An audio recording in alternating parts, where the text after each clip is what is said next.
Symbiose. Un petit peu décalé par rapport à ce qui était prévu initialement, puisqu'on a été obligé de reporter 2 conférences. Mais donc ces conférences, si jamais vous n'avez pas pu voir celle de la semaine dernière, elle l'est peut-être déjà, mais en tout cas, sinon elle sera très bientôt sur le site internet. Donc au cours des 2 premières conférences, on a vu que la symbiose est une association à bénéfice réciproque entre des organismes d'espèces différentes. C'est un phénomène de coopération intime qui a joué un rôle fondamental au cours de l'évolution du vivant et qui continue d'avoir une très grande importance dans le fonctionnement d'écosystèmes complexes, comme la forêt par exemple, comme on a pu le voir la semaine dernière. Aujourd'hui, c'est le monde animal que nous allons explorer et nous accueillons pour cela François Lallier.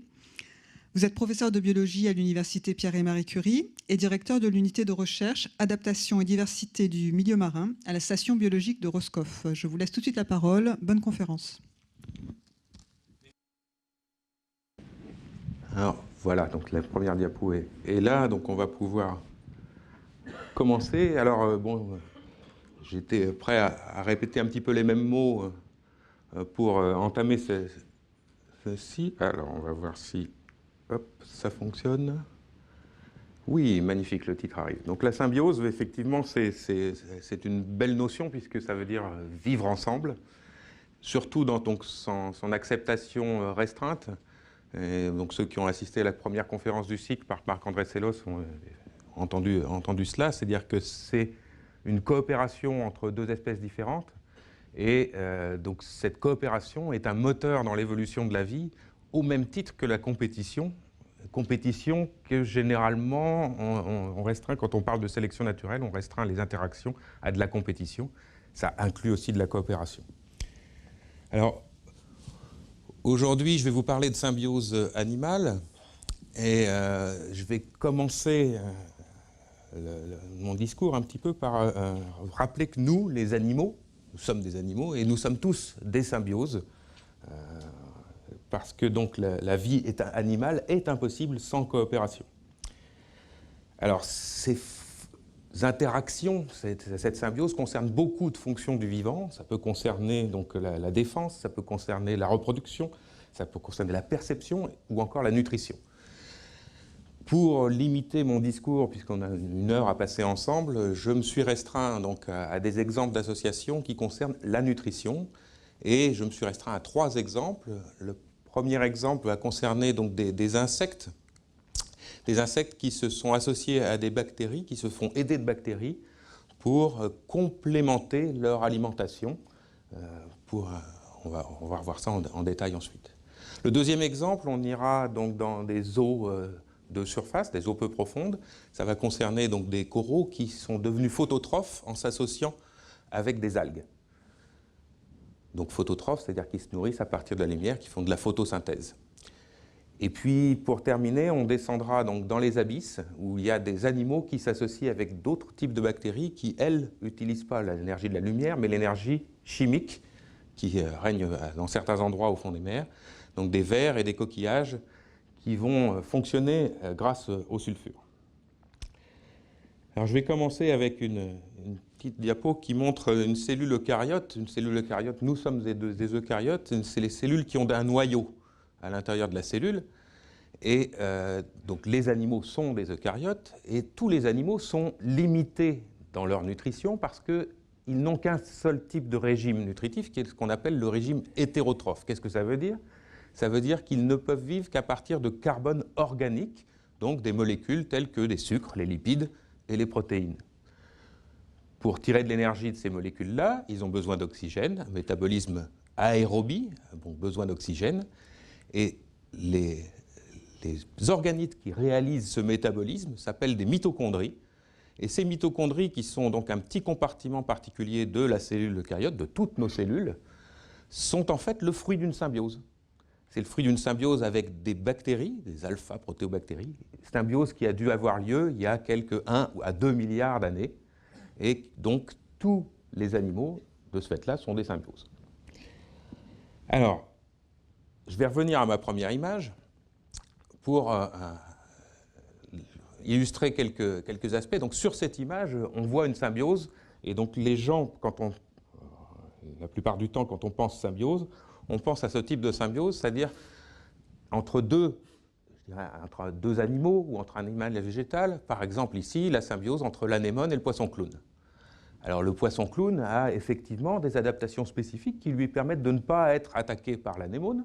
En fait, il a un mucus spécial fait à partir de sucre plutôt que de protéines, ce qui fait que ce mucus n'est pas reconnu par l'anémone qui ne l'attaque pas. Inversement, il défend son anémone des poissons qui sont des prédateurs de cette anémone, et il peut éventuellement aussi contribuer à la nutrition de l'anémone par ses excréments. Donc c'est déjà un premier type de symbiose. On trouve ce genre de symbiose entre deux animaux.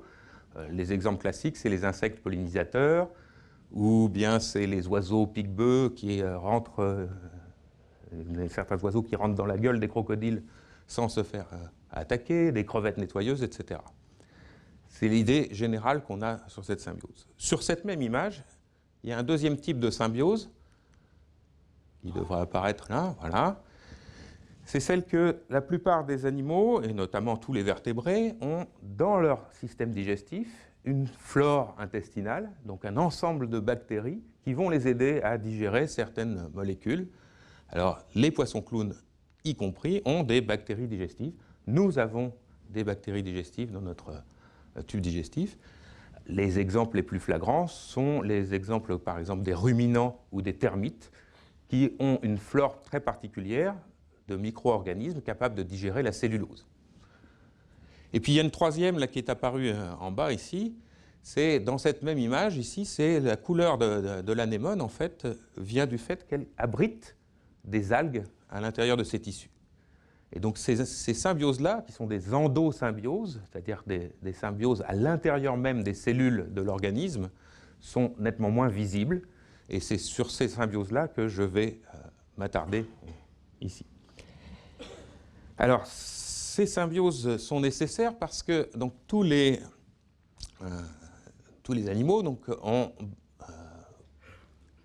perdu certaines voies biochimiques. Alors, ce qu'on voit derrière la photo ici, c'est qu'en décor, c'est l'ensemble des réactions chimiques qui se passent dans une cellule. Ça fait un énorme poster. On a compris ça au cours du XXe siècle, donc il y a énormément de réactions, mais il y en a certaines qui manquent aux animaux. Et donc ces molécules qu'on ne peut pas fabriquer sont dites des molécules essentielles et elles sont généralement acquises via l'alimentation. Les herbivores ou les carnivores vont récupérer ces molécules qu'ils ne peuvent pas fabriquer dans leur alimentation, certains aminoacides, certains lipides, certaines vitamines qui servent à ces réactions biochimiques. Parfois, ça ne va pas être possible, c'est-à-dire que l'alimentation spécifique d'un animal ne va pas contenir toutes les molécules essentielles. Et à ce moment-là, il y a besoin d'aide. On va illustrer ça avec des insectes. Les insectes, vous savez que c'est le groupe d'animaux qui est le plus diversifié, en tout cas celui pour lequel on connaît le plus grand nombre d'espèces. Ça avoisine le million d'espèces environ. Et donc, depuis leur longue évolution de vie terrestre, tous ces insectes ont trouvé chacun leur petite niche écologique avec des modes de nutrition tout à fait particuliers pour chacun d'entre eux. Et donc, certains de ces insectes vont avoir un problème de carence parce qu'ils ont adopté un régime alimentaire particulier qui va être dépourvu de certaines des molécules essentielles que j'ai nommées auparavant. Alors c'est en particulier les insectes qui sont suceurs de sève, par exemple, comme des pucerons, on va revoir cet exemple-là un peu après, des suceurs de sang, comme la mouche tsetse, par exemple, ou bien qui se nourrissent sur des graines que des farines, ou bien qui se nourrissent comme les charançons, ou bien encore qui se nourrissent à partir du bois, etc. Donc on a pas mal d'exemples autour de ça. Alors je vais en illustrer juste un en particulier, et puis je prendrai un ou deux autres pour illustrer quelques points particuliers. Alors voilà le puceron, donc tout le monde connaît le puceron. Alors celui-là c'est de l'espèce particulière, c'est Acyrtosiphon pisum, c'est le puceron du pois. Alors ce puceron, donc, il va se nourrir de la sève qui se trouve dans les tiges sur lesquelles il est. Il a un petit organe piqueur, suceur là, qui lui permet de prendre ça. Et cette sève, elle est très riche en sucre, mais elle est très pauvre en acides aminés et en certaines vitamines. Alors, il y a un petit graphique là, qui illustre la proportion entre les sucres dans la sève des arbres dont il se nourrit et les aminoacides tout petits, et surtout les aminoacides essentiels, ceux que le puceron ne peut pas fabriquer, sont en proportion extrêmement faible ici. Ce qui a été remarqué assez tôt, au début du XXe siècle, c'est que pas mal d'insectes qui avaient ces régimes un peu particuliers avaient des organes particuliers. Là, ici, chez le puceron, ça prend une forme de U, comme ça. Et puis, quand on regarde avec un microscope ce qu'il y a à l'intérieur donc, de cet organe particulier, on se rend compte que donc, chez le puceron, qu'on a des cellules. Alors on retrouve le noyau de la cellule qui est ici, le noyau de la cellule eucaryote, dont je parlais tout à l'heure, des cellules qui ont des mitochondries. Alors les mitochondries sur cette photo, ce sont les petits cercles qu'on trouve disséminés un petit peu partout. Mais il y a aussi dans ces cellules de cet organe particulier des bactéries donc leur petit nom c'est Buchnera afidicola ici. Et donc on a là dans une seule cellule, donc une cellule eucaryote avec son noyau, une première symbiose, mais qui est très ancienne, qui a donné les mitochondries avec des alpha-protéobactéries, et puis une deuxième symbiose, plus récente, celle-là, avec une deuxième bactérie d'un autre type, un autre groupe de bactéries, les gamma-protéobactéries. Alors, il y a eu des recherches tout au long du XXe siècle sur ces insectes et d'autres insectes. On sait maintenant très bien reconnaître ça, on sait fabriquer des sondes qui reconnaissent les bactéries.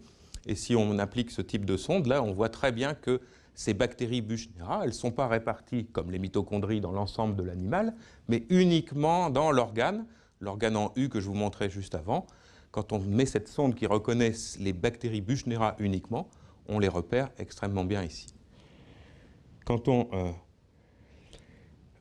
peut faire donc différents types d'expériences, ce qui a été fait au cours des années ici, pour montrer qu'effectivement, si on tue ces bactéries avec des antibiotiques, eh bien, le puceron va mourir, puisqu'il ne pourra pas avoir une alimentation complète avec ça.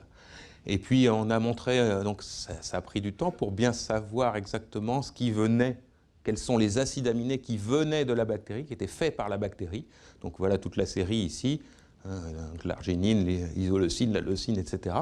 Donc tous ces acides aminés essentiels que le puceron ne sait pas fabriquer, eh bien c'est la bactérie qui les fabrique et qui les donne, entre guillemets, au puceron. Alors ça va pas, c'est pas évident, puisque ça va être fabriqué dans une cellule, ici, et si on regarde bien de près comment ça se passe ici, on a donc cette cellule bactérienne qui est ici, dans le coin, qui est incluse dans le cytoplasme, et entre le cytoplasme de la cellule animale et la cellule bactérienne, il y a en fait un complexe de plusieurs membranes à traverser.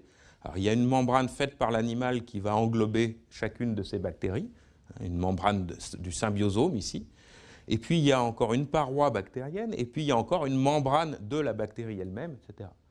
Donc échanger ces acides aminés et ces vitamines, etc., ça implique d'avoir toute une machinerie de transport entre les deux organismes pour échanger ces molécules. Donc ça, c'était l'exemple du puceron. Je vous montre un tableau, je ne vais pas le commenter en détail, pour vous juste suggérer que ce type de symbiose insecte-bactérie existe chez de très nombreuses espèces.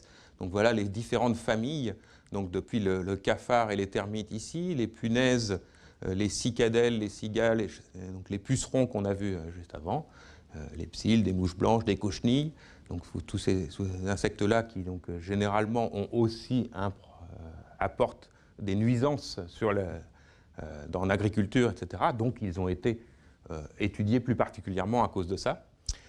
Et puis ça va donc jusqu'aux fourmis ici. Alors les fourmis, c'est assez amusant puisque les fourmis, en tout cas ces fourmis-là, vont se nourrir du miella produit par les pucerons, par exemple. Et pour digérer le miella des pucerons, elles ne peuvent pas le faire toutes seules. Elles ont besoin aussi de l'aide d'une bactérie, mais qui n'est pas la même bactérie. Sur la colonne de droite, ici, vous avez les types de bactéries différents. Alors ils ne sont pas tous notés, on ne les connaît pas encore toutes, probablement. Mais donc, à chaque espèce correspond un type bactérien qui va remplir les cases, entre guillemets. Alors c'est ce que j'illustre ici sur cette diapo-là, c'est-à-dire que on a là ici donc 4 espèces d'insectes différents, le puceron, fourmi, mouche tsetse et ampsillide, ici. Donc ces 4 espèces ont chacun sa propre bactérie, Buchnera, Blockmania, Weigel-Warsia et Carsonella. Voilà, donc les 4 noms. Et puis donc on regarde ce que sait faire la bactérie et comment ça complète le régime alimentaire de l'insecte. Alors on voit que donc, certains, comme Buchnera, dont on a parlé juste avant, il produit pas mal d'acides aminés, c'est ce qu'on voyait tout à l'heure sur le petit graphique. Il produit aussi quelques vitamines et puis aussi des polysaccharides qui servent à faire des signaux de reconnaissance sur les membranes. Mais si on prend une autre espèce avec sa propre bactérie, on a quelques ressemblances, mais on a aussi des différences. Ici, là, il y a plus de vitamines qui sont faites chez la fourmi par Blockmania, etc. Et puis il y en a d'autres qui ont besoin de très peu de choses, donc juste quelques acides aminés faits par Carsonella chez les psyllides. Ils n'ont pas besoin de vitamines, ils savent les faire. Donc, voilà. Donc à chaque couple insecte-bactérie va correspondre une spécificité de la complémentarité entre les deux métabolismes. Alors on a progressé là-dessus, donc ça c'était plus des travaux de biochimie, maintenant on est passé à des méthodes de biologie moléculaire, on arrive à avoir donc le génome, à décoder l'ADN à la fois de la bactérie et c'est le tout début de l'hôte, c'est-à-dire des insectes. On a quelques insectes qui ont été séquencés, mais pas encore beaucoup. Et on se rend compte en faisant ça que les choses sont encore plus complexes que ça. Elles sont plus complexes parce que la bactérie n'a pas tous les enzymes qu'il faut pour synthétiser les molécules essentielles, les aminoacides essentiels qui sont nécessaires à l'insecte. Il lui en manque. Par exemple ici, donc là c'est la bactérie, sur la droite ici, et puis incluse dans la cellule de l'animal. Et la bactérie, elle possède quelques enzymes qui lui permettent de réaliser les premières étapes pour la synthèse de la tyrosine à la fin, mais il lui en manque quelques-unes de ces enzymes, donc elle ne peut pas faire elle-même toute seule, la bactérie, la synthèse de la tyrosine. Elle transfère un des intermédiaires ici vers l'autre, qui lui possède un jeu d'enzymes complémentaires qui va lui permettre de poursuivre et de retransférer la tyrosine vers la bactérie. Donc on commence à décortiquer les choses et se rendre compte que c'est extrêmement complexe, avec un jeu de coopération métabolique qui n'est pas à sens unique, qui est à double sens. Alors ce cas particulier chez le puceron, en fait, est relativement ancien. C'est apparu il y a à peu près 200 millions d'années, donc les estimations varient entre 150 et 250 millions d'années. Si on regarde, et on sait faire ça avec les méthodes de biologie moléculaire aujourd'hui, si on regarde l'évolution des deux partenaires, l'évolution des insectes d'un côté et l'évolution des bactéries de l'autre, ce qu'on se rend compte, c'est qu'il y a eu effectivement, depuis 200 millions d'années, une évolution de part et d'autre. Donc, à droite, ici, vous avez une évolution des différentes espèces qui sont listées au milieu, ici, donc différentes espèces, toutes de la même famille des pucerons. Toutes ces espèces possèdent des bactéries de type Buchnera, et les bactéries de type Buchnera de ces espèces, ici, ont évolué. Et ce dont on se rend compte, c'est ici, elles ont évolué en miroir, c'est-à-dire que l'évolution de la bactérie et celle de son hôte se répondent. Quand l'hôte évolue, la bactérie évolue et réciproquement. Ce qui fait qu'on a donc cette évolution miroir qu'on appelle la coévolution. Et ça, c'est dû au fait que la transmission des symbiontes, donc les bactéries sont à l'intérieur des cellules et elles sont transmises à la génération suivante à travers l'œuf. Ce qui fait que la bactérie est isolée du monde extérieur, son univers, c'est son hôte. Et elle va donc suivre l'évolution de son hôte de cette façon-là. C'est ce qu'on appelle donc ce type de transmission, on appelle ça une transmission verticale, d'une génération à une autre. Et quand on a ce type d'évolution, on observe cette coévolution des deux, hôte et symbionte. Alors la question qu'on peut se poser, c'est si un de ces insectes, ici un de ces pucerons, est contraint ou décide de, enfin le décide de, je le mets entre guillemets, mais est contraint de changer de régime alimentaire, par exemple parce que la plante sur laquelle il vivait décline et disparaît de son environnement, il va falloir qu'il s'adapte à une nouvelle plante. Cette nouvelle plante, la sève, elle n'a pas forcément les mêmes caractéristiques. Et la bactérie Buchnera est peut-être pas capable de l'aider à compléter son alimentation. Dans ce cas-là, comment peut-on faire? Eh bien, ça a été résolu par d'autres insectes. Alors, les cicadelles ici, donc les cicadelles, c'est un petit groupe proche des cigales. En anglais, ça s'appelle les sharpshooters, parce qu'elles font aussi un peu de miella et elles l'excrètent par petits jets de perles. Donc, le shooter, c'est ça. Donc les sharpshooters, voilà ici un exemple, une espèce ici. Et ce qu'on remarque, c'est que là aussi, on a un organe particulier qui abrite des bactéries. Cet organe, on le voit très bien là par transparence, là, ici. Et quand on regarde de près, on se rend compte que cet organe, il a plusieurs couleurs, hein, vers du jaune plutôt et du rouge ici, jaune-rouge, de chaque côté ici de l'organe. Et puis quand on regarde encore plus près avec un microscope, et là aussi avec des petites sondes qu'on sait faire maintenant en biologie moléculaire pour caractériser les différents types de bactéries, eh bien il y a une bactérie de type Sulcia, donc qui est en rouge ici, et donc ces bactéries Sulcia, on les trouve aussi bien dans la partie rouge du symbiome ici que dans la partie jaune. Et puis il y a un autre type de bactérie, en vert ici, une autre bactérie, un autre type qu'on sait distinguer avec des sondes spécifiques de chacune des deux bactéries, qui sont des bactéries de type Baumannia, et qui sont localisées uniquement dans la partie rouge du bactériome. Donc la solution que la cicadelle a trouvée, c'est d'adopter, entre guillemets, d'apprivoiser une deuxième bactérie qui va lui permettre de faire ce que la première ne faisait plus ou ne pouvait pas faire. Et donc on arrive à une coopération métabolique à 3 partenaires cette fois-ci, donc encore plus complexe que le schéma d'avant. Donc là, je suis désolé, la diapo est en anglais, mais bon, vous avez le grand carré qui correspond à l'insecte, et puis la vieille bactérie, entre guillemets, Sulcia ici, qui était capable de faire pas mal de choses pour aider son hôte, un insecte, mais quand il a changé de régime alimentaire, il se trouve qu'il lui manquait 2 autres acides aminés, la méthionine et l'histidine, que Sulcia n'était pas capable de faire. Par contre, Baumannia est capable de le faire. Ça commence à être décortiqué là aussi avec les gènes, etc. Et on se rend compte que là, c'est encore plus complexe, puisqu'il y a des échanges, évidemment, entre chacune des bactéries et son hôte, mais il y a aussi des échanges d'une bactérie à l'autre. Donc là, on commence à avoir un schéma plus complexe. Et quand on va à fond, donc je ne vais pas commenter là non plus cette diapo, quand on va à fond sur le génome, qu'on décortique, qu'on énumère tous les gènes de chacune des bactéries, et bien chez Sulcia, la symbiose initiale, la symbiose primaire, on va trouver un petit génome avec 263 gènes.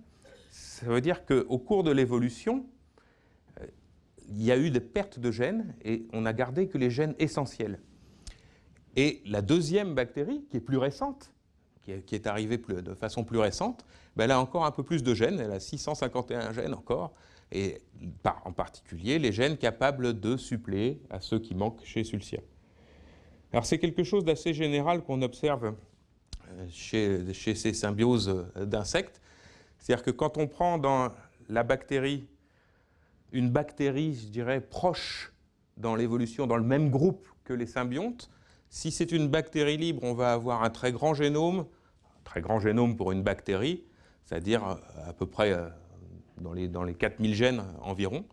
Et puis quand on a une symbiose récente, ça veut dire 10, 20 millions d'années, pas plus, on a un génome qui est légèrement réduit, mais on a aux alentours de 1000 gènes. On a vu Baumannia juste avant avec 650 gènes. Et puis quand on a une symbiose qui est beaucoup plus ancienne, quelques centaines de millions d'années, et là le génome est réduit. Les plus petits génomes qu'on trouve actuellement sont autour de 200 gènes. Il semble que là, pour une bactérie, on arrive au minimum pour avoir une bactérie qui soit encore un petit peu autonome. En fait, elle ne l'est plus. Il y a beaucoup de gènes qu'elle a perdus. Dans son génome, là, il n'y a plus que les gènes qui sont vraiment utiles, soit à la survie de la bactérie elle-même, soit à son hôte. Et elle a perdu tous les petits gènes de régulation, des éléments transposables, etc. Donc elle a perdu beaucoup de choses. Et ce qu'on se demande, c'est à ce stade-là, est-ce que vraiment on peut avoir, et pour l'instant on n'a pas, c'est-à-dire que si on isole ces bactéries ici, elles ne sont pas capables de vivre indépendamment de leur hôte. Alors, un peu plus loin que ça, si on va un peu plus loin, là on arrive à la mitochondrie qui n'a plus que quelques gènes, et elle n'a même pas tous les gènes qui lui sont nécessaires. Une partie de ces gènes, c'est l'hôte de la bactérie, nous en particulier, qui avons récupéré ces gènes-là pour fabriquer ce qui est nécessaire à la mitochondrie. Donc vous voyez l'inversion de rôle quand on progresse ici dans l'évolution. On va quitter la Terre et le monde des insectes et aller donc là, dans les récifs coralliens pour examiner un peu l'association d'un animal avec un organisme photosynthétique.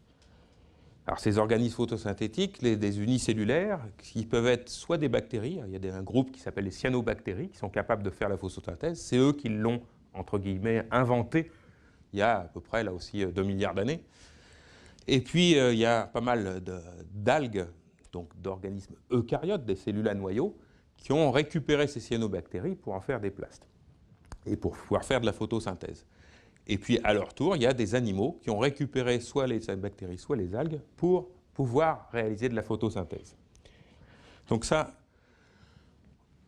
je vais juste illustrer ça avec une espèce de corail ici, qui est un scléractiniaire Stylophora pistillata, ici, donc, qui est dans le laboratoire de mon collègue Denis Allemand, là, au centre scientifique de Monaco, et cultivé, élevé, etc.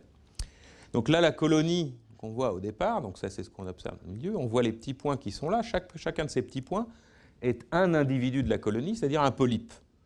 Donc ça fait partie du grand groupe des cnidaires, donc ce polype ici, donc en dessous on a un squelette calcaire qui se forme, et ce polype là, cette fois-ci, je regarde un tentacule de près, et qu'est-ce que je vois dans ce tentacule? On voit là aussi plein de petits points. Quand on regarde de plus près ces petits points, et qu'on les éclaire par exemple avec de l'ultraviolet, ça fluoresce en rouge, comme la chlorophylle. Et quand on regarde encore plus près, ici, on s'aperçoit que chacun de ces petits points est en fait une cellule complète, une cellule de zooxanthelle, qui est une algue, ici, avec son noyau, son plaste, etc. Alors, ça n'existe pas que chez les coraux. Ces associations avec des algues, avec des cyanobactéries ou avec des algues, on peut les trouver dans pas mal d'animaux marins, en tout cas. Donc, avec les cyanobactéries, il y a des éponges, des coraux, ou bien des acidies. Alors, les acidies, c'est un petit groupe qui est proche les plus proches de nous, si vous voulez, proche des vertébrés. C'est un peu des ancêtres des vertébrés ici. Les dinoflagellés, alors ça c'est comme les zooxanthelles qu'on a vues juste avant, donc des petites algues brunes. Alors des petites algues brunes comme ça, on va en trouver donc dans des coquillages, les bénitiers fonctionnent avec des dinoflagellés, mais aussi des méduses, des coraux, des anémones et des éponges, ici. Et puis on a d'autres types d'algues, cette fois-ci des algues vertes, comme les chlorella, qui peuvent être associées à des éponges, ou bien à un hydre ici, à des petits vers plats comme la platelminthe ici, à d'autres bivalves ici, et puis aussi à une anémone. Alors cette anémone particulière, Anthoplora elegantissima, parce qu'elle peut s'associer à la fois avec des chlorelles et des zooxanthelles, des algues vertes et des algues brunes. Et en fonction des conditions, elle va pouvoir changer pour l'une ou pour l'autre, en fonction de la qualité de la lumière, de la température, etc. Donc ça donne une grande souplesse. Et puis le dernier, c'est une autre espèce d'algues proche des algues vertes, proche des chlorella, Tetraselmis, qui est chez un petit ver ici à Celles, alors que je mets toujours parce que je travaille à la station biologique de Roscoff dans le Finistère, et ce petit ver-là s'appelle Convoluta roscoffensis, parce qu'il a été décrit pour la première fois là-bas. Alors regardons un petit peu plus le mécanisme, et donc l'anatomie ici d'une anémone. Anémonia viridis, elle a des tentacules verts. Si on fait une coupe transversale dans le tentacule, voilà ce qu'on peut observer, et qu'on l'éclaire donc avec de la lumière UV. Vous vous souvenez tout à l'heure, je vous ai dit que quand on éclaire en UV, on voit la chlorophylle en rouge. Et bien, le rouge, là, on le voit très bien qu'il est à l'intérieur ici de la coupe transversale d'un tentacule. Donc une coupe transversale de tentacule, le rouge, la chlorophylle, elle est uniquement à l'intérieur. Et ce qu'on voit à l'extérieur, ça fluoresce en vert. On s'est rendu compte de façon plus récente que ces anémones sont capables de faire d'autres types de protéines fluorescentes qui ne sont pas du tout de la chlorophylle. Alors c'est vert, mais ce n'est pas la chlorophylle. Ce qui est la chlorophylle, c'est le rouge. Bon. Et donc quand on regarde, donc ça c'est une coupe transversale, ça c'est une coupe longitudinale au microscope électronique. Et donc là, on voit très bien, l'avantage des cnidaires, c'est que ça a une structure pour les animaux, c'est une anatomie relativement simple, avec 2 couches de tissu seulement. Une couche externe, qui est l'ectoderme, et une couche interne, qui est l'endoderme, séparée par un peu de tissu conjonctif qu'on appelle la mésoglée. Alors, dans la couche externe, c'est là où on trouve les cnidocytes. C'est une particularité des cnidaires, c'est ce qui pique chez les coraux et les anémones, ou les méduses. Donc c'est ces petites particules ici. Mais on ne trouve absolument pas d'algues dans cette couche externe. Toutes les algues sont dans la couche interne, dans l'endoderme, ici. Et quand on regarde de façon encore plus proche, en microscope électronique à transmission, ici, ce qu'on se rend compte, c'est que toutes ces petites zooxanthelles qui sont dans l'endoderme sont incluses dans une membrane de l'hôte, bien délimitée ici, et qu'à l'intérieur, on a une algue complète, avec son noyau, avec ses mitochondries, avec son plaste, ici, et son pyrénoïde. Alors ça, c'est le lieu où se passe la photosynthèse. Donc, ces petites algues, elles sont complètes, toutes équipées pour pouvoir faire de la photosynthèse. Alors j'ai mis ça sous forme de schéma sur la diapo suivante. Donc avec, on retrouve l'ectoderme, le tissu conjonctif entre les deux et l'endoderme, avec les algues au niveau de l'endoderme. Un petit cnidocyste pour bien se rappeler qu'on est à l'extérieur ici. Donc vers le haut, ici, on a de l'eau de mer. Et puis vers le bas, on est dans ce qu'on appelle le célentéron. En fait, c'est la cavité gastrique du petit polype. Alors, qu'est-ce qu'il nous faut pour faire de la photosynthèse? Comme chez tous les végétaux, il va falloir de la lumière et du carbone. Donc il faut du CO2 et de la lumière. Okay.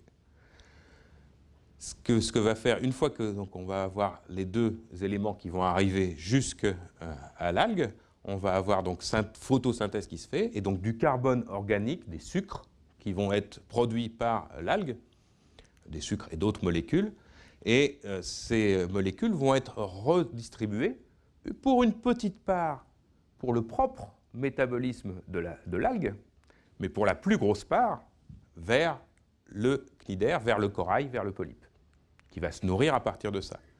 Alors les calculs, donc ça dépend évidemment des conditions d'éclairement, etc. Mais en gros, c'est 10% des produits de la photosynthèse qui sont récupérés par l'algue et 90% qui sont retransmis vers l'hôte.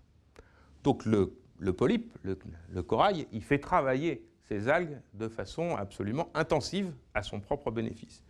Et pour faire ça, il a besoin de pousser la photosynthèse à son maximum, donc de fournir un maximum de lumière et de fournir un maximum de carbone. Alors, le problème, c'est qu'il y a plusieurs problèmes à abriter des organismes photosynthétiques. C'est d'une part que le produit de la photosynthèse, c'est le carbone organique, mais ça relargue de l'oxygène aussi. Vous savez très bien qu'on parle du poumon de la planète pour tout ce qui est photosynthèse, que ce soit le plancton marin, les petites algues marines qui sont là, ou la forêt de l'Amazone, etc. Donc cet oxygène, c'est bien l'oxygène, mais quand il y en a trop, ça devient toxique. Donc ça pose des problèmes. Bon, je n'en parlerai pas aujourd'hui, ça nous emmènerait trop loin. Ça pose des problèmes contre lesquels le polype, le cnidaire, doit se défendre. L'autre problème, c'est que pour avoir suffisamment de lumière, donc pour pousser la photosynthèse au maximum, il faut se rapprocher de la surface et avoir un maximum de lumière. Si on se rapproche de la surface, et on s'expose aux UV, UVA, UVB, qui sont assez nocifs.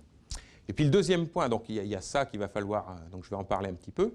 Et puis le deuxième point, c'est le CO2. Le problème du CO2, c'est qu'effectivement, c'est sous cette forme-là que la photosynthèse peut fonctionner, avec du CO2. Seulement dans l'eau de mer, l'essentiel du carbone inorganique n'est pas sous forme de CO2, il est sous forme de bicarbonate, l'ion bicarbonate.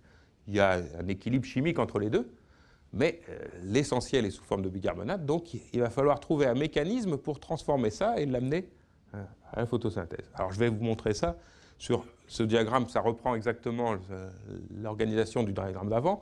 On retrouve l'ectoderme, la couche extérieure qui est au contact avec l'eau de mer, et puis l'endoderme qui est au contact avec la cavité gastrique ici, qui abrite les symbiontes, les algues.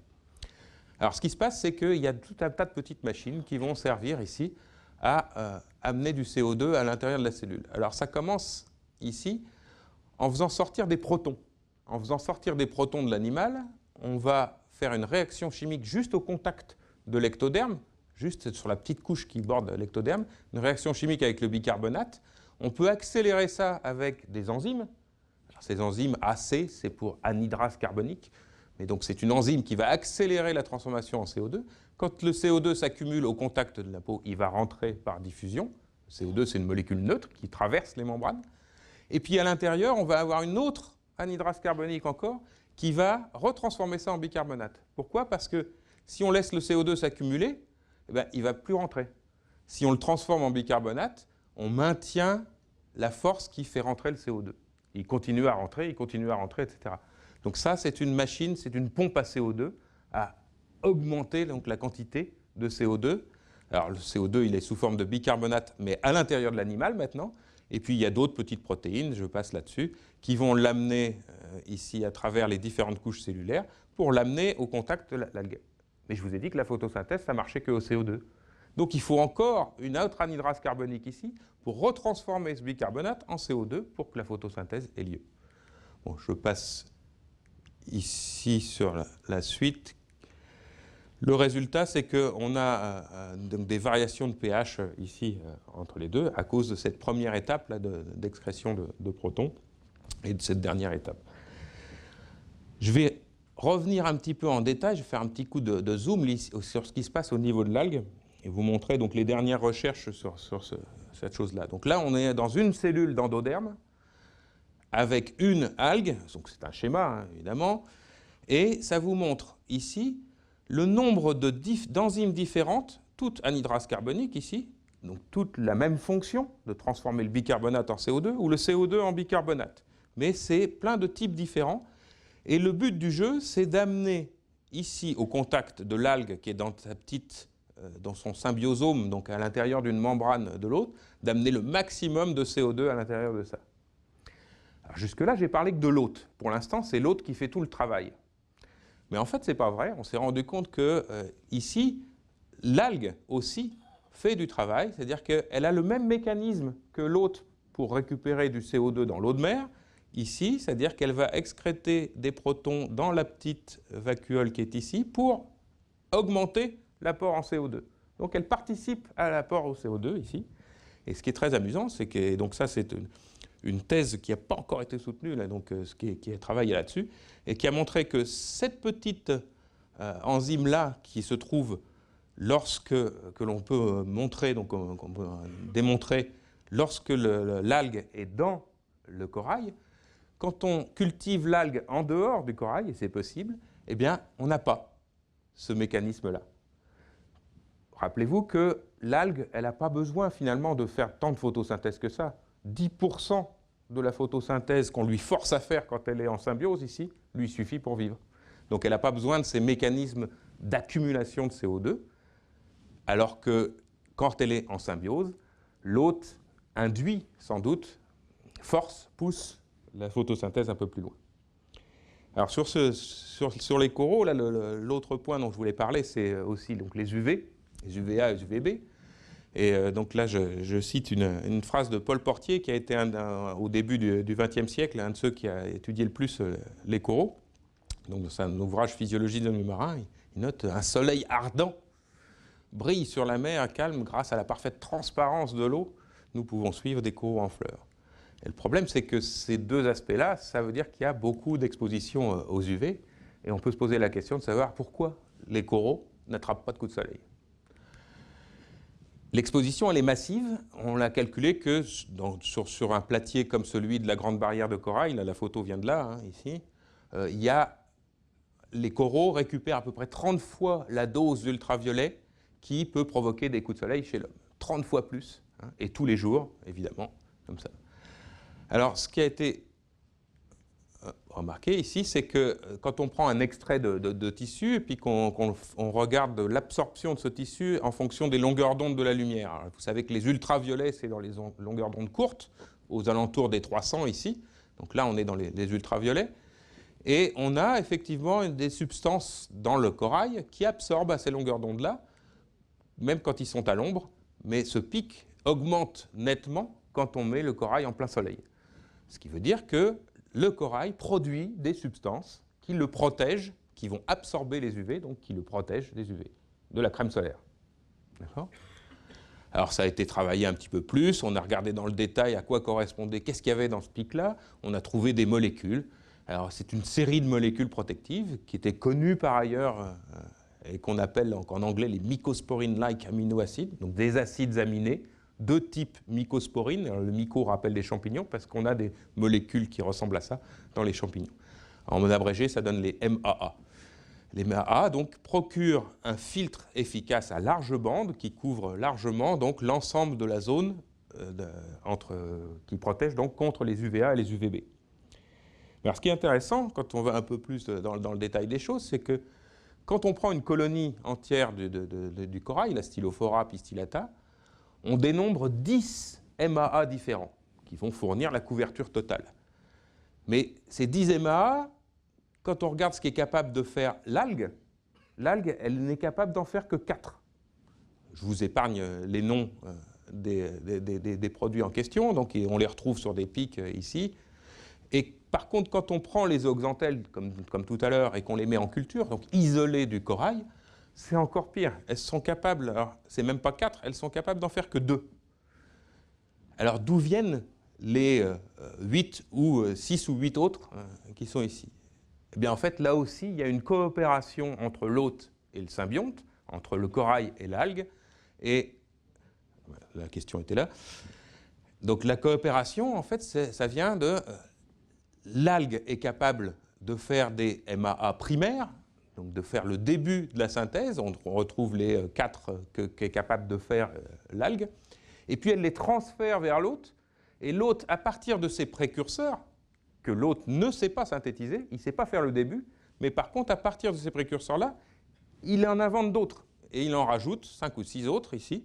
Et donc là, on va avoir une coopération entre l'algue et l'hôte pour avoir une panoplie complète de crème solaire pour protéger. Ce qui est résumé là, sur ce schéma-là. Quand la lumière, donc les UVA et les UVB, atteignent l'algue va produire les MAA qu'elle sait faire, les écrans UV qu'elle sait faire. Elle va les transférer vers l'autre qui va les reprendre et augmenter la panoplie pour faire des MAA secondaires qui, l'ensemble des deux, va pouvoir bloquer les UVA et les UVB. Donc là encore, une histoire de coopération au symbionte. Hein. C'est vraiment un jeu entre les deux organismes. Ce n'est pas à sens unique. Alors, il va être temps donc de plonger là, dans les abysses. Alors les oasis des abysses, en fait, on les a trouvés, alors, cette fois de façon beaucoup plus récente. Hein, les exemples sur les insectes et les exemples sur les coraux, c'est des choses qu'on connaît depuis le début du XXe siècle, même la fin du XIXe pour certains aspects, et puis qui ont été travaillés au fur et à mesure de l'évolution des techniques, etc. Là, c'est beaucoup plus récent, puisque ces sources hydrothermales, on ne les connaît que depuis 1977, où on a trouvé sur les dorsales océaniques, par 2, 3, 4 000 mètres de fond, des sources chaudes. Alors voilà ces sources chaudes ici. Le problème de ces sources chaudes, c'est qu'à cet endroit-là, on n'a pas de lumière. C'est de 2 ou 3 000 mètres de fond. Pas de lumière, ça veut dire qu'on ne peut pas faire de la photosynthèse. Une possibilité en moins. On a, au fond des océans, relativement peu de matière organique pour être hétérotrophe, c'est-à-dire pour être à manger comme un animal à partir de carbone organique, mais il y en a assez peu. Quand on est en dehors de ces sources hydrothermales, sur la plaine abyssale, il y a une très faible abondance de vie. Même s'il y a une grande diversité, il y a une très faible abondance, parce qu'il y a très peu à manger. Il n'y a que ce qui tombe de la surface. Par contre, ce qu'il y a, c'est de l'énergie chimique. L'énergie chimique parce qu'il y a cette chaleur ici, et l'eau qui a été entraînée à travers la croûte terrestre et qui ressort sous forme de geyser au niveau de ces sources hydrothermales, eh bien, elle est riche en composés chimiques réduits, alors que l'eau de mer dans laquelle elle s'échappe, donc la cheminée, elle est dans l'eau de mer au fond, l'eau de mer, elle est riche en oxygène, elle est oxydée. Et donc la rencontre des deux, des composés réduits et de l'oxygène, ça permet de faire des réactions d'oxydoréduction. Ces réactions d'oxydoréduction fournissent de l'énergie, et il y a certaines bactéries, encore elles, qui sont capables de récupérer cette énergie. C'est plus de l'énergie lumineuse, c'est plus le soleil, c'est de l'énergie chimique. Récupérer cette énergie pour faire de la chimiosynthèse. Ce n'est pas de la photosynthèse, c'est de la chimiosynthèse. Alors dans le cas, là, je vais simplifier un petit peu, dans le cas qui nous occupe, on a de l'oxygène dans l'eau de mer du fond et on a du sulfure d'hydrogène, H2S, dans le fluide qui s'échappe, là qu'on voit sur cette vidéo ici. Et à partir de ces deux-là, il y a des bactéries sulfo-oxydantes qui sont capables donc de récupérer l'énergie de l'oxydation du sulfure d'hydrogène ici par l'oxygène, récupérer cette énergie pour fixer du carbone inorganique, du CO2, en carbone organique, sucre, etc. À partir de ces bactéries sulfo-oxydantes qui forment le premier maillon d'une chaîne alimentaire, donc de la production primaire, on élabore tout un écosystème, et c'est ce qu'on a découvert donc, en 1977, c'est qu'autour de ces sources hydrothermales, il y a énormément de vie. Il y a plein d'animaux. Alors sur cette photo ici, qui est donc au niveau du Pacifique, donc la zone où ça a été découvert, voilà. La zone où ça a été découvert ici, c'est au large du Mexique, sur la dorsale de l'Est Pacifique. Et puis donc sur cette photo, on reconnaît pas mal de choses qui sont assez familières. Il y a des crabes, il y a des moules, il y a des poissons. Et puis il y a ces grands vers ici qui ont marqué, donc le petit nom de ce vers-là, c'est Riftia paquiptila, sur lequel, alors je vais revenir un petit peu là-dessus, parce que les animaux les plus abondants autour de ces sources, Riftia ici, mais aussi les moules qu'on voit en très grand nombre sur cette photo, sont en fait des symbioses, des endosymbioses avec ces bactéries chimiosynthétiques. Les autres animaux ici, il y a plein d'animaux, il y a une grande relative diversité d'espèces ici, qui vont profiter des bactéries, simplement en les broutant, en les ramassant dans le milieu. Mais il y en a qui ont poussé le jeu un petit peu plus loin, en s'associant avec ces bactéries, pour que le rendement soit meilleur. Et donc on va commencer par ce ver Riftia. Donc une fois qu'on l'a sorti de son tube, les tubes blancs qu'il y avait sur la photo précédente, sorti de son tube, ça donne ça. Alors celui-ci, c'est un tout petit bébé. Il fait moins d'1 centimètre. L'avantage d'observer ça sous la loupe, ici, c'est qu'il est encore tout transparent. Évidemment, ça peut pousser jusqu'à, ceux que vous avez vus sur la photo d'avant, font 60-80 cm de long. Et là, ils ont une paroi du corps qui est franchement opaque, et donc on ne voit pas. Donc l'intérêt de cette photo-là, c'est simplement qu'on voit bien ici. Alors là, je vous donne des tas de noms, ce n'est pas la peine de retenir ça. Ce qui est important à retenir, c'est que de l'avant, qui est ici sur la gauche, où il y a un panache branchial, jusqu'à l'arrière, qu'on appelle l'opistosome. Opistos, ça veut dire arrière, le corps arrière ici, donc la queue, si vous voulez, donc la tête et la queue, ici. Et puis on a donc des choses avec des noms bizarres, là, vestimentum, trophosome, etc. Et en fait, l'observation première qui a été faite quand on a découvert ces animaux, c'est que on n'a pas trouvé de bouche et on n'a pas trouvé de tube digestif, ce qui est généralement le cas, même chez ce type d'animaux, donc des vers annélides.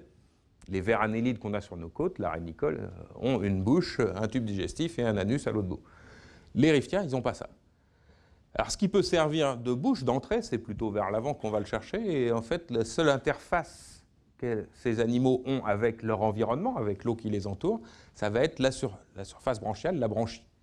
Et cette branchie, alors là, donc la série de photos que je montre là, en fait, c'est des grossissements successifs. Quand on coupe le panache branchial ici, de façon transversale, on voit un grand nombre de lamelles ici, donc des lamelles empilées qui forment ce panache branchial ici. Chacune des lamelles est formée de filaments, et au bout de chaque filament, il y a des petits diverticules, des pinules ici, etc. Qu'est-ce que ça veut dire? Ça veut dire que la surface de ce panache branchial est considérable. C'est un petit peu comme des fractales, si vous voulez. Donc si on étale ça, si on étale et qu'on mesure la surface que ça représente par rapport à la surface du corps, on atteint 10 à 20 fois la surface du corps. Une surface de 10 à 20 fois celle de la surface du corps. Donc un organe d'échange, mais pas de bouche. Donc il n'y a pas d'orifice pour entrer, il y a une grande surface d'échange. Et puis alors, à l'autre bout, il n'y a pas de tube digestif dans le corps ici. On voit cette espèce de tissu ici, qui est ce qu'on appelle le trophosome. Alors on l'a appelé comme ça parce que, donc trophosome, vous verrez juste après pourquoi. Trophos, c'est nourrir, et soma, le corps. Donc c'est le corps nourricier, c'est vraiment ce qui va nourrir l'animal. Et ce trophosome, voilà ce qu'on peut... Alors c'est assez peu ragoûtant, donc quand on dissèque les animaux à mort ici, voilà, c'est un tissu spongieux, un petit peu comme un foie ou un pancréas, etc. Un tissu spongieux qui est très irrigué par du sang. Il y a beaucoup de sang donc, chez les Riftia. Et ce tissu donc, remplit tout le tronc du corps, et ça fait à peu près 16% du poids total de l'animal. Donc c'est assez considérable. Et quand on regarde un petit morceau de cette chose-là au microscope électronique, eh bien, on voit toutes ces petites boules ici. Toutes ces petites boules ici sont des bactéries. Et des bactéries qui sont... Alors, le nombre de bactéries est absolument extraordinaire. On arrive à 1 milliard à 100 milliards de bactéries par gramme de ce tissu. Pour vous donner une idée, dans un fermenteur où on cultive des bactéries, quand on a un très bon rendement, on arrive à 1 million, 10 millions de bactéries par millilitre. Un millilitre, c'est comme un gramme. Donc ça veut dire que cet animal-là, il est capable de cultiver des bactéries dans cet organe, le trophosome, à une concentration qu'on ne sait pas faire. Donc c'est très très performant, on arrive à une très très forte concentration. Ces bactéries, on a étudié un petit peu, alors ce sont des gamma-protéobactéries, c'est comme celles qu'il y avait chez le puceron, c'est dans le même groupe, Mais bon, les gamma-protéobactéries, c'est très large. Il y a beaucoup de métabolismes différents là-dedans. Celles-ci sont des gamma-protéobactéries sulfo-oxydantes, capables donc de faire de la chimiosynthèse. Alors, elles ont un petit nom depuis très peu de temps, depuis 2 ans, 2-3 ans. Elles ont un petit nom, on les appelle Endoriftia, ça se comprend, à l'intérieur de Riftia, et Perséphone.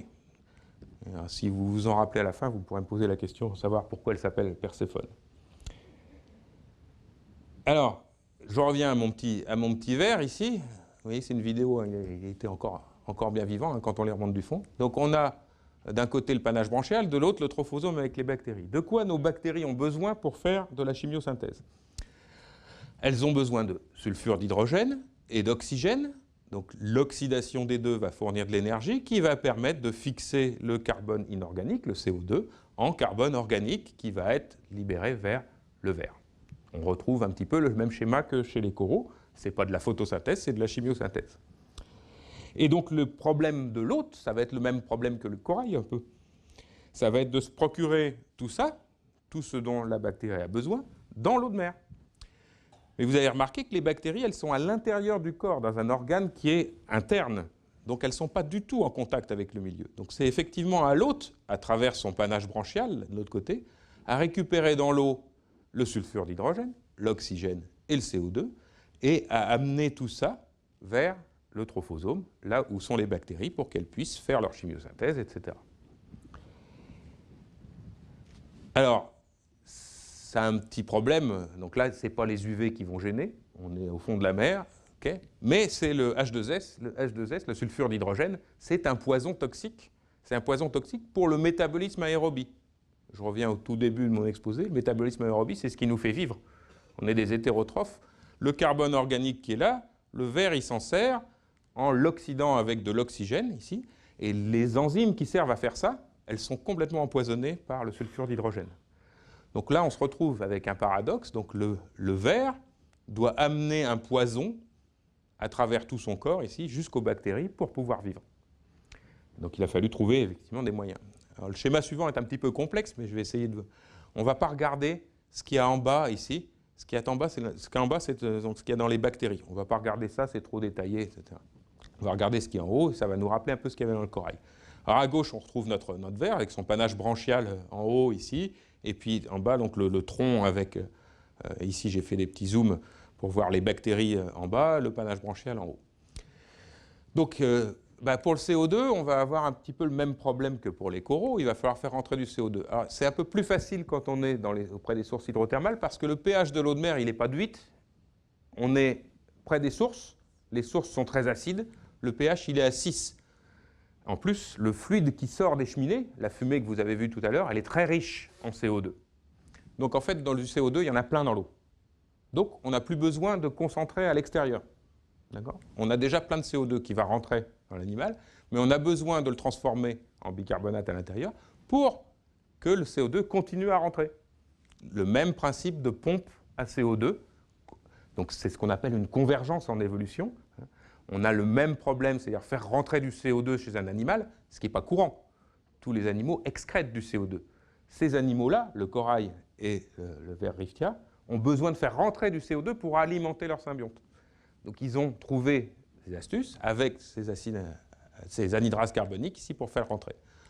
Alors peu importe après ce qui se passe, donc c'est sous forme de bicarbonate, ça va arriver jusque dans le trophosome, être reconverti en CO2. Même chose, la chimiosynthèse a besoin de CO2 et pas de bicarbonate pour fonctionner. Donc il y a d'autres anhydrases carboniques qui sont à cet endroit-là. L'oxygène, je passe vite parce que l'oxygène, ça diffuse à travers les tissus, et donc là, il n'y a pas de problème ici. Le seul truc, c'est que, vous avez vu les photos, c'est très rouge, je vous ai montré les vaisseaux sanguins, il y a beaucoup de sang, et du sang qui contient de l'hémoglobine chez ces vers, et donc cette hémoglobine va transporter l'oxygène. Pas de problème jusque-là, c'est le rôle des hémoglobines de transporter l'oxygène. Les sulfures, ça pose beaucoup plus de problèmes. On ne sait toujours pas quels sont les transporteurs qui permettent de faire rentrer les sulfures, un poison, à l'intérieur des cellules de l'animal. Par contre, ce qu'on sait, c'est qu'au niveau du système circulatoire, donc là, les annélides, c'est un peu plus complexe que les coraux, que les cnidaires. Hein. On n'a pas seulement 2 types de tissus.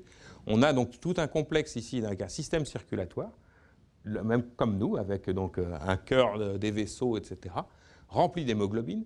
plus ça baigne dans un autre liquide, l'ensemble du corps ici baigne dans un autre liquide qui est aussi plein d'hémoglobine. Et cette hémoglobine a une particularité, c'est qu'elle est capable de lier à la fois l'oxygène et le sulfure d'hydrogène sur deux endroits différents de la protéine. Ce qui va lui permettre d'isoler les deux, donc ils ne se rentrent pas en contact. Et comme il est fixé, le poison H2S, le poison, il est fixé sur l'hémoglobine, il n'est pas libre, il ne va pas aller empoisonner le métabolisme aérobie de l'animal. Donc deux fonctions à ce transport. D'une part, amener les deux éléments, le sulfure d'hydrogène et l'oxygène, séparés et donc avec tout leur potentiel énergétique jusqu'aux trophosomes et aux bactéries qui vont l'utiliser. Et en même temps, éviter l'empoisonnement en maintenant ce poison de façon fixée. Donc là, c'est essentiellement le rôle de l'hôte. Pour l'instant, on n'a pas encore, c'est beaucoup plus récent, je vous ai dit, donc on n'a pas encore d'éléments qui montrent qu'il y a une coopération entre les deux, etc. Ça arrivera peut-être. Alors, on a d'autres modèles, donc je vous ai montré les moules tout à l'heure. On a d'autres modèles qui ont des choses intéressantes. Alors ça, c'est donc tout à l'heure on était dans le Pacifique, maintenant on se retrouve dans l'Atlantique, dorsale médio-atlantique ici. Il y a aussi des sources hydrothermales à cet endroit-là, et il y a beaucoup de moules. Vous voyez une belle moulière ici qui est donc c'est la campagne Marvel, ça doit être à 1700 mètres de fond celle-là. Et donc le nom de cette espèce-là, c'est Batymodiolus, moule de fond, Azoricus, proche des Açores. Donc on les trouve sur les sources qui sont au sud des Açores. Alors celle-là, on retrouve à peu près la même chose ici. Donc elles ont des bactéries endosymbiotiques aussi, chimiosynthétiques, sulfo-oxydantes, dans les branchies.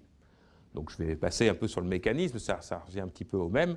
Mais ce qui est intéressant, c'est que cette espèce-là, elle a une symbiose double. Donc quand on l'ouvre, on observe donc les branchies dans les deux valves ici. C'est le tissu qui est tout le long ici, un petit peu opaque, pas le trop foncé, mais couleur médium ici. Quand on regarde de près, il y a des filaments branchiaux. Ces filaments branchiaux, au lieu d'être très fins comme ceux des moules littorales, il va être renflé ici à certains endroits. Et quand on regarde de près ces renflements, eh bien, on voit dans les cellules, alors voilà une cellule avec un noyau de la cellule, une cellule qui est sur ce filament branchial. Et là-dedans, on voit plein de petits ronds et des gros ronds. Et alors, les petits ronds et les gros ronds sont deux types de bactéries. Alors, les petits sont des bactéries sulfo-oxydantes, elles sont marquées SOX ici, sulfo-oxydantes.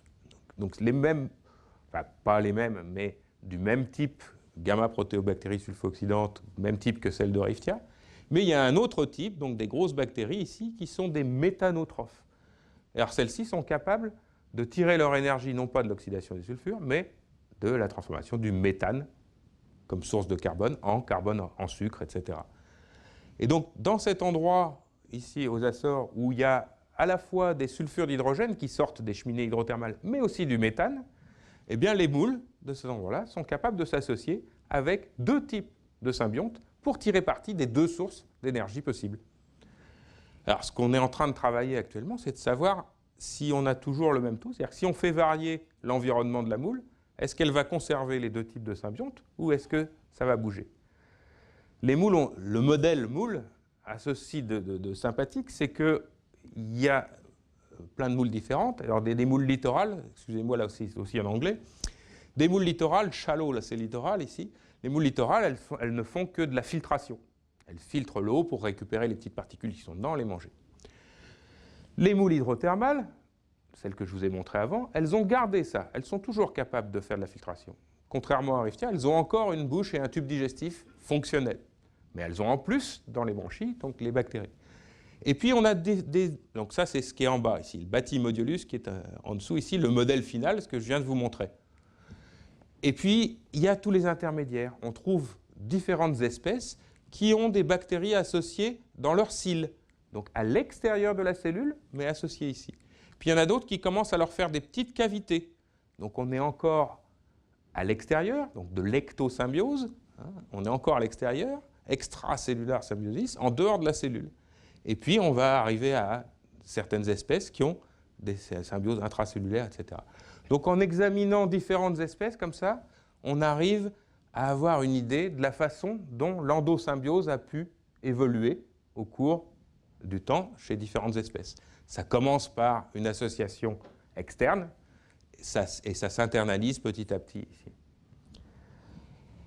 Alors, dernier modèle sur lequel on va juste aller très rapidement, c'est un autre bivalve, un autre coquillage qui est un petit peu plus loin des sources. Il ne supporte pas d'être trop près des fumées noires qu'on a vues tout à l'heure, donc il est un petit peu plus loin. C'est aussi une endosymbiose. Alors voilà, c'est Calyptogena, ici c'est grand bivalve blanc, ça fait une bonne trentaine de centimètres. Hein. Donc vous l'avez ici vertical sur la gauche. Ce qu'on voit quand on l'ouvre, c'est une très forte branchie, donc hypertrophiée, très épaisse, qui ne sert plus du tout à la filtration. D'ailleurs, le tube digestif est complètement atrophié et réduit et n'est pas fonctionnel. Et cette branchie, elle est rouge. Là aussi, on a de l'hémoglobine. On retrouve un petit peu des éléments de ce qu'on avait dans Riftia. Quand on regarde les filaments branchiaux, ils sont effectivement très épais. Il n'y a pratiquement pas d'espace entre deux. Ça ne peut pas servir à faire de la filtration. Et alors, hop, je reviens. Pardon. Donc, une endosymbiose dans les branchies, des bactéries sulfooxydantes, oui, et donc là, obligatoire. Et alors, je vous passe les détails où on a travaillé sur les échanges, etc., les possibilités. Ça fait de la chimiosynthèse, etc. Et donc, on a bien une coopération physiologique entre les deux, comme chez Riftia, où l'hôte fournit les ingrédients et le symbionte, la bactérie, fait de la chimiosynthèse. Alors, la petite différence, c'est comme il est plus loin des sources, il n'y a plus de sulfure d'hydrogène dans l'eau. Dans l'eau, ici, donc ça c'est un petit schéma montrant le bivalve qui est sur le fond, ici. Donc, et dans l'eau, il y a l'oxygène et le CO2. Je n'ai pas marqué le CO2 ici. Dans la branchie, il y a la bactérie. Mais pour récupérer le sulfure d'hydrogène, il est obligé d'aller le chercher dans les fissures de la roche. Et il va le chercher avec son pied. Il étend son pied très loin dans les fissures de la roche. Et il y a un système circulatoire, là aussi, avec de l'hémoglobine. Mais ce n'est pas l'hémoglobine qui récupère le sulfure d'hydrogène. Ce n'est pas comme chez Riftia tout à l'heure. Là, c'est une protéine spéciale, fabriquée spécialement pour transporter les sulfures. Donc d'un côté, l'oxygène avec l'hémoglobine, de l'autre côté, une autre protéine pour les sulfures. Mais le rôle de l'hôte est toujours la même chose, d'amener tous les ingrédients nécessaires au symbionte pour qu'il fasse sa chimiosynthèse. La différence avec Riftia, et ce qui nous rappelle les insectes, la première chose que je vous ai montré, c'est qu'on a là aussi une transmission verticale. C'est-à-dire que les bactéries, on va les retrouver dans les œufs de ce bivalve, et on va avoir une coévolution de l'hôte et du symbionte. Donc là, je ne vous ai pas mis les noms, là, mais c'est toute une série de coquillages de la même famille que Calyptogena magnifica, avec l'évolution comparée du coquillage, de l'hôte, et des bactéries, les endosymbiontes ici. Et on voit que là aussi, on a une structure en miroir. Quand l'hôte évolue, la bactérie évolue en suivant. Et puis on a aussi ce qu'on avait chez les insectes tout à l'heure. À partir du moment où on a la transmission verticale, on isole la bactérie du milieu extérieur et on a une réduction du génome. Alors, elle n'est pas encore très aboutie. On est une bactérie normale à 3 millions de bases. Ici, on est à 1 million de bases. Donc, on est dans la situation intermédiaire. On a quelque chose qui a quelques 30, 40 millions d'années d'évolution. Ce n'est pas le cas chez Riftia. Alors, chez Riftia, c'est un petit peu différent parce que chez Riftia, quand on regarde, donc ça, c'est le cycle, on a notre Riftia qui est là, l'adulte qu'on avait tout à l'heure, il est là. Il fait donc des spermatozoïdes et des œufs pour la reproduction, mais quelles que soient les méthodes qu'on puisse utiliser, dans les œufs ou les spermatozoïdes, il n'y a pas la moindre trace de bactéries. Ce qui veut dire qu'il y a toute une phase de vie, la vie larvaire de Riftia, qui se passe sans bactéries. Et on va arriver à des très jeunes ici, qui vont arriver se refixer sur le fond ici, et là, il y a l'acquisition de la symbiose se fait à ce moment-là, et elle se fait de nouveau à chaque génération. Donc ça, c'est ce qu'on appelle une transmission horizontale par rapport à la transmission verticale. Donc je vais aller un petit peu rapidement. Là, ici, ce qui se passe, c'est que le tout petit Riftia qui est figuré sur la gauche ici, donc au moment où il arrive sur le fond, ce qui se passe, c'est qu'il a encore un tube digestif, lui. Une bouche, un tube digestif, etc. Et il mange des bactéries. Alors c'est les petits points bleus qu'on voit dans le tube digestif ici, les bactéries qui sont en train d'être digérées. Mais ces bactéries ne sont pas les mêmes que celles qui sont en rouge ici, ou en jaune et en rouge, et qui vont former le trophosome et la symbiose chimiosynthétique. Ce qui se passe, alors vous voyez que les jaunes ici, on ne les voit pas. Donc les symbiontes, ici, on ne les voit pas dans le tube digestif. On les voit par contre au niveau de l'épiderme, des muscles et bien sûr du futur trophosome qui est en train de se faire ici. Alors ça veut dire quoi? Ça veut dire que l'acquisition de la symbiose, elle ne se fait pas par la nutrition. On a l'impression, et on n'a pas encore complètement abouti là-dessus, on a l'impression que c'est une infection de l'hôte, du ver, par des bactéries qui vont venir donc infecter le ver, s'installer dans les cellules de la peau, dans les muscles et dans le trophosome. Ceux qui arrivent dans le trophosome, ils sont domestiqués, apprivoisés par l'hôte et transformés et mis au service de l'hôte pour faire de la chimiosynthèse.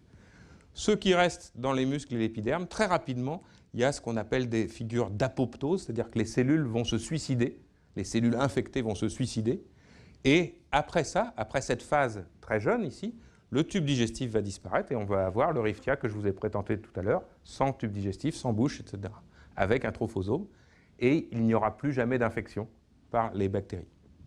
Donc là, c'est transmission horizontale. Donc je vais conclure là sur cet aspect symbiose chimiosynthétique. Vous voyez qu'on a trois modèles différents, là, donc les deux, donc Calyptogena ici, le ver riftia, donc et puis les moules à droite. Et on a une espèce de gradient où ici, chez la moule, on a quelque chose qui n'est pas encore tout à fait abouti. C'est de la symbiose qui est à la fois externe et interne, probablement encore un petit peu facultatif, puisqu'il y a encore un tube digestif fonctionnel, avec une transmission horizontale. Chez riftia, c'est intégré, c'est donc une symbiose obligatoire et interne, endosymbiose à l'intérieur des cellules. Donc il y a une coopération physiologique très poussée, mais il y a encore de la transmission horizontale. Et par contre, chez Calyptogena, on a endosymbiose obligatoire et transmission verticale, encore jeune par rapport à certains exemples insectes que je vous ai montrés.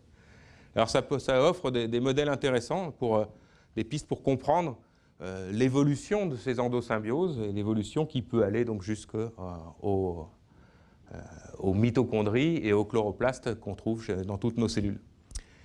Alors pour finir, je voudrais juste rappeler que l'endosymbiose, j'espère vous avoir convaincu là, que c'est un moteur évolutif majeur. Donc la coopération, endosymbiose et les symbioses en général, la coopération c'est un moteur évolutif majeur au même titre que la compétition.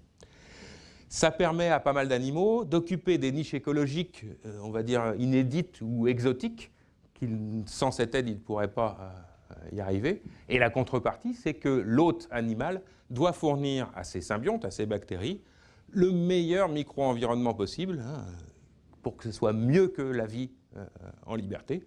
Donc là, c'est là où on a la notion de mutualisme, d'intérêt réciproque pour s'unir. Ça reste toujours une situation d'équilibre fragile tant qu'on n'a pas stabilisé les choses avec la transmission verticale, par exemple. Et ça nécessite un dialogue permanent entre l'hôte animal et son symbionte pour maintenir cet équilibre. Et puis donc, le bout du bout, c'est l'évolution de ce symbionte en organelle, en organite, en français, pardon. Et c'est là où on arrive vraiment à 1 plus 1 qui n'égale pas 2 organismes, mais qui n'égale plus qu'un organisme qui ne peut plus marcher que comme une seule entité. J'en ai terminé. Je voulais juste remercier beaucoup de monde à qui j'ai emprunté des résultats ici. Alors pour les symbioses d'insectes, en France, il y a Abdelaziz Eddy qui continue le travail qu'avait initié Nardon à l'INSA à Lyon, John McCutcheon à l'Université d'Arizona et Angela Douglas sur les insectes à Cornell University. Pour les coraux, Denis Allemand au Centre scientifique de Monaco et Paola Furla à l'Université de Nice, qui continuent à travailler activement sur ce domaine-là. Et puis un collègue américain extrêmement francophile, il y en a, Malcolm Schick de l'Université du Maine. Et puis pour les écosystèmes chimiosynthétiques, donc le travail de notre laboratoire, mais aussi donc des collègues à Paris, Sébastien Duperron, en Allemagne, Nicolas Dubillier, ou en Autriche avec Monica Bright. D'autres encore. Et notamment tous ceux qui ont participé à cette école thématique qu'on avait organisée en 2008 à Roscoff sur les endosymbioses trophiques, dont j'ai récupéré quelques-unes des illustrations.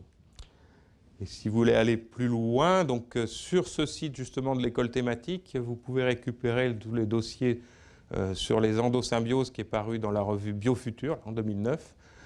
Puis il y a des articles en français qu'on a fait sur les symbioses chimiotrophes, Journal de la Société de Biologie, de Denis Allemand et Paola Furla dans la revue Océanis qu'on peut se procurer à l'Institut océanographique sur les coraux.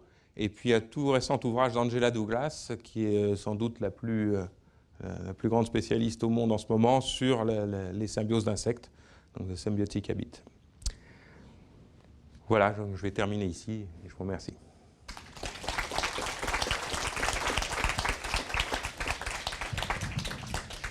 Merci beaucoup François Dallier. Je vais donc faire circuler un micro si vous souhaitez poser des questions ou faire des remarques. Il n'y a pas de questions. Trop compliqué? Oui. Est-ce que vous pouvez préciser, par exemple pour le puceron, comment ça se passe lors de la reproduction, puisqu'il y a deux types d'individus, il y a les bactéries et le puceron lui-même. Alors, les bactéries sont effectivement dans un organe particulier, et au moment de la reproduction, donc les gamètes sont juste à côté, et il y a un transfert des bactéries vers les gamètes femelles, vers les œufs. Alors, en plus de ça, le puceron, donc ça c'est pour la reproduction sexuée, le puceron se reproduit aussi par parthénogenèse, enfin il y a un mode plus direct, et là aussi il y a un transfert des bactéries vers le jeune qui va naître. Et donc on ne comprend pas encore, ça c'est un des aspects qu'on ne comprend pas encore, c'est justement, le problème c'est qu'effectivement ces bactéries sont reconnues comme des éléments étrangers par les autres organes du corps du puceron. Il y a le système immunitaire qui se déclenche quand il y a un contact avec ces bactéries. Il est réprimé au niveau de l'organe qui abrite les bactéries, et il y a une espèce de transmission de cette répression du système immunitaire le long du chemin qui va amener la bactérie vers l'œuf ou vers le juvénile. D'accord. Merci bien. Question.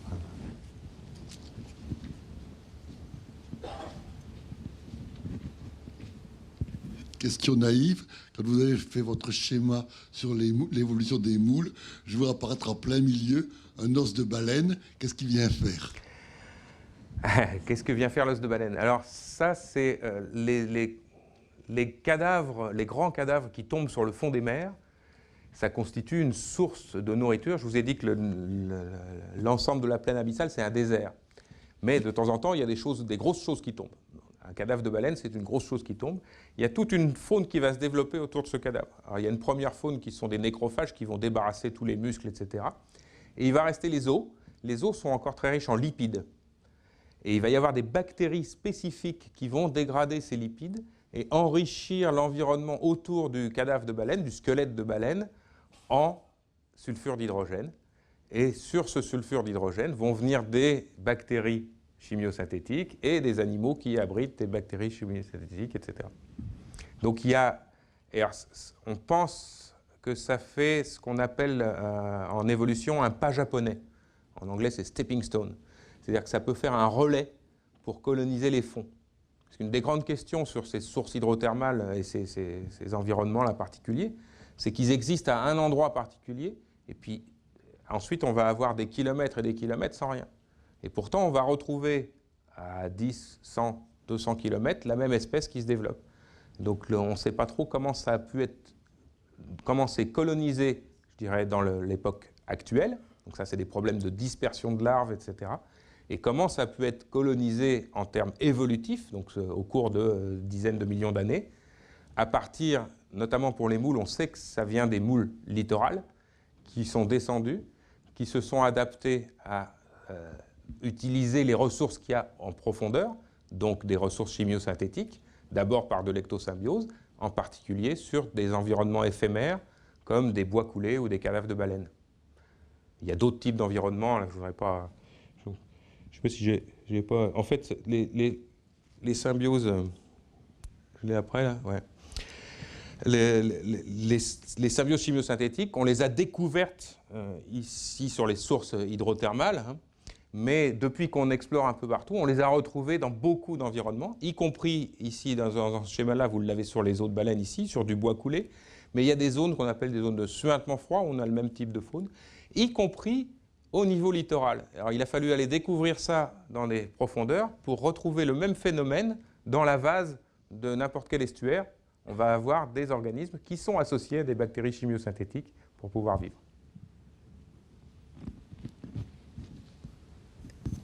Juste une question. Est-ce que, à votre connaissance, il y a des animaux qui n'ont pas des bactéries symbiotiques? Je Est-ce pense que pas. c'est possible? Voilà. Je pense pas qu'il y ait quelque organisme que ce soit ou quelque substrat que ce soit qui soit complètement dépourvu de bactéries. Il y en a vraiment partout. Alors maintenant, le degré de collaboration est tout à fait différent. Est-ce qu'il y a une autre intervention? Tout là-bas.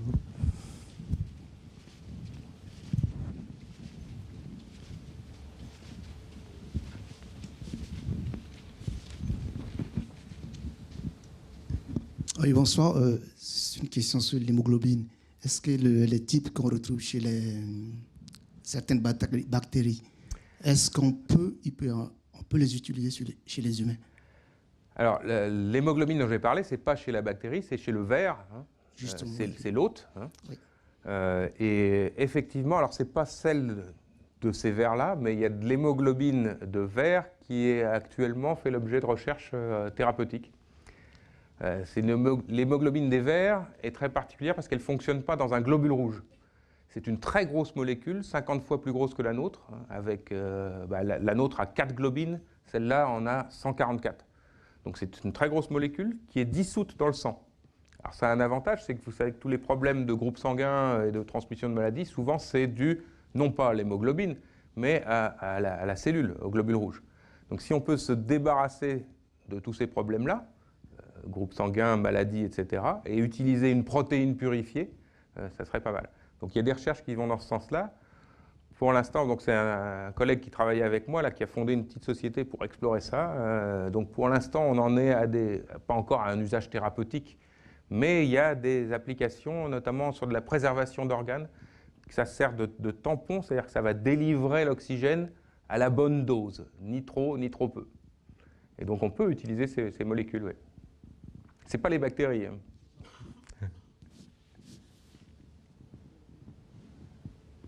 Une autre question, peut-être?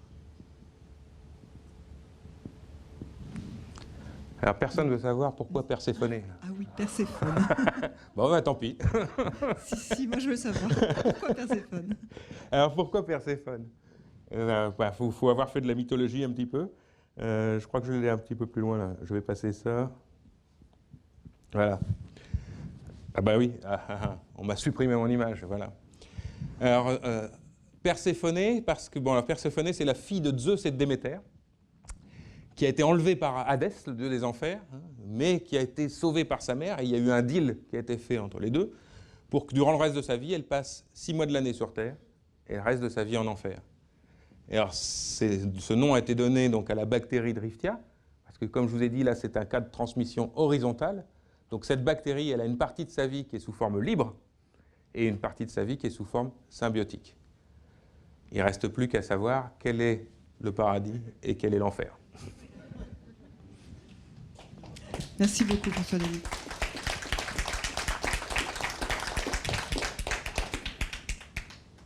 Merci beaucoup aussi à vous, et je vous rappelle donc vous pourrez retrouver les conférences sur notre site internet en audio dès demain sur notre page Facebook, donc vous avez l'adresse qui s'affiche, et sur le site des conférences d'ici quelques jours. Bonne soirée à tous. Merci à vous.